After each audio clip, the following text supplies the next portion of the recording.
Este es México. En los últimos años, ha vivido graves escenarios de violencia que han dejado miles y miles de muertos y desaparecidos. El último escenario grave sucedió en Oaxaca, al sur del país. El 19 de junio del 2016, fueron asesinadas al menos 11 personas por policías federales y estatales con armas de alto poder, en el intento por diluir una manifestación. Este conflicto ha dejado más de 60 presos políticos en el estado. Los maestros y pobladores se manifestaban contra la reforma educativa, como en muchos lugares del país. Pero ¿por qué maestros y ciudadanos se oponen a esta reforma? Veamos. En 2013, diputados y senadores aprobaron la reforma educativa por iniciativa del presidente Enrique Peña Nieto. Lo hicieron protegidos por miles y miles de granaderos. Bueno, aquí solo pondremos unos cuantos. Las protestas ya existían, pero no les importó escuchar las voces de especialistas en el tema, maestros y padres de familia. ¿Para quiénes entonces estaban realizando la reforma? Es muy claro, las voces que sí escucharon provenían de grupos empresariales como Mexicanos Primero y la Organización para la Cooperación y el Desarrollo Económico, el Club de los Países Ricos. Uno de los pilares de la reforma educativa es la evaluación a los maestros por lo menos cada 4 años. Esta evaluación pretende medir la idoneidad del maestro. Pero no toma en cuenta grado académico y experiencia, la calidad humana con los alumnos, ignora las diferencias culturales y socioeconómicas del país, por ejemplo, entre un maestro de un municipio de Nuevo León o un maestro rural en la Sierra de Puebla. El examen, además de largo y antipedagógico, está compuesto en su mayoría por preguntas sobre reglamentos y procedimientos burocráticos, y no por contenidos académicos. La verdad es que uno de los grandes objetivos de la reforma educativa es someter a los trabajadores de la educación arrebatándoles su estabilidad en el empleo, con el pretexto de mantener solo a los maestros idóneos. La renuncia provocada y el despido masivo echará a la calle a decenas de miles de educadores. Pero, ¿quién evalúa a los maestros? Enrique Peña Nieto impulsó la reforma educativa. Sí, quien difícilmente se sabe las capitales de los estados, creía que Benito Juárez estaba vivo en 1969 y que no puede citar los 3 libros que marcaron su vida.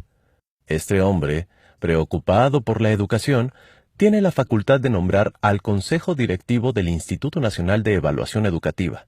El INE, que evalúa a los maestros, es opaco y propenso a la corrupción. La evaluación que aplicará permitirá controlar y vigilar a los maestros al decidir su permanencia en el empleo. Los nuevos maestros serán despedidos sin responsabilidad para el gobierno, pues la ley deja fuera a tribunales de conciliación y arbitraje. Es decir, nadie podrá defender a los trabajadores de la educación que ya no contarán con los elementos más básicos de protección laboral. ¿A quién pretende controlar la reforma? Pues a maestros como los de Oaxaca, Guerrero, Chiapas, Michoacán, entre otros estados, que han luchado por años para poder elegir democráticamente a sus representantes y mantener su independencia del gobierno. Ellos se organizan en la Coordinadora Nacional de Trabajadores de la Educación, la CENTE, con C, y que por supuesto se oponen a la reforma. Es la disidencia del Sindicato Nacional de Trabajadores de la Educación, el CENTE, con S. Por años, la cúpula de este sindicato ha sido un aliado cercano de los gobiernos, llegando al grado de ser una agencia de fraude electoral. Este sector es el que más ha participado en venta de plazas, corrupción y fraudes. Su exlideresa hoy está presa. Este gremio, como es obvio, sí está de acuerdo con la reforma educativa. Los maestros de la CENTE se oponen porque además abre las puertas a la privatización de la educación pública. Esta reforma plantea la autonomía de gestión. Con este término, el gobierno pretende que los padres de familia tengan la responsabilidad de atender problemas administrativos de las escuelas, que siempre ha sido una obligación gubernamental, como el pago de agua y luz, descomposturas y materiales, además de otorgarles atribuciones de vigilancia sobre los maestros. Todo esto bajo el liderazgo del director. También alienta el entrometimiento de empresas en las escuelas públicas. No es exagerado decir que la complicidad de empresarios con gobiernos corruptos, como los que tenemos, harán de la educación un jugoso negocio a costa de los padres de familia. Para nadie es un secreto la gran crisis del sistema educativo mexicano. Este sistema está formado por autoridades educativas, infraestructura, maestros, alumnos, programas de estudio y materiales. De todos estos componentes, el gobierno y los medios de comunicación han fabricado a un solo culpable de esta crisis: los maestros. Pero en México se siguen implementando planes de estudio de hace 15 años. Desde que se impuso la reforma, no se habla de estrategias pedagógicas o invertir en ciencia y tecnología. Hemos llegado al punto en que los libros de texto gratuitos tienen faltas de ortografía y errores científicos. Este año se le quitaron 3.660 millones al presupuesto de la Secretaría de Educación Pública.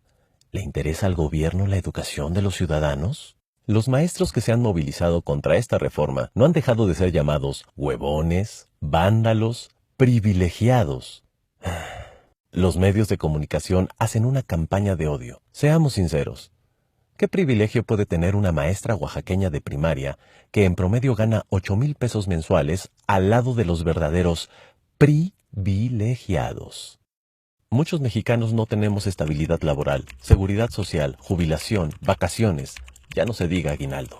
Nos molesta la lucha de los maestros, pero la precariedad laboral no tiene que ser generalizada. En lugar de oponerte a los maestros en lucha, quizás sería buena idea recobrar juntos los derechos que nos han quitado. En conclusión, la reforma educativa es una contrarreforma porque nos regresa al pasado. No es educativa, pues no intenta mejorar la educación. Es una triste ley que lesiona el derecho de los maestros y abre las puertas a la privatización. Por eso digo, yo estoy con los maestros.